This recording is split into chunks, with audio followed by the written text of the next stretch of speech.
ces très fortes tensions ce matin sur les périphériques parisiens, alors qu'une grève des taxis commence à peine. Regardez ces dernières images. Des CRS ont été déployés ces dernières minutes aux abords de la porte Maillot, notamment. CRS qui sont venus tenter de débloquer le périphérique parisien. Et puis, autre illustration de cette tension, la voiture d'un chauffeur VTC qui a été retournée, là aussi, ça s'est passé juste à côté de la porte Maillot. Cette voiture qui est toujours retournée. Lila Bellili, vous êtes sur place pour iTélé. Lila, les tensions sont en train de reprendre alors que la situation s'était un peu calmée.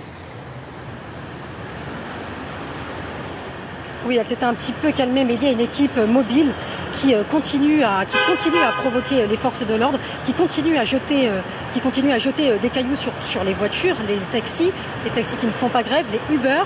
Et pourquoi nous sommes ici sur les Maréchaux? Parce que regardez, il y a une partie de la circulation qui a été coupée et il y a quelques secondes, il y avait un cordon de CRS qui était prêt à intervenir. Ces CRS, selon des sources syndicales, des sources policières, il y en aurait un qui aurait été blessé. Et tout à l'heure, nous avons pu voir une voiture Uber, qui a été complètement caillassée, même retournée, les vitres cassées. Nous avons pu rencontrer brièvement le propriétaire. Il était évidemment sous le choc. Il ne souhaitait pas s'exprimer.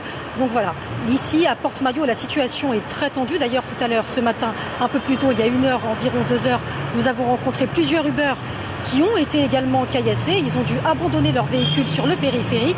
Donc voilà ce qu'on peut vous dire pour l'instant de la situation ici à Porte-Maillot.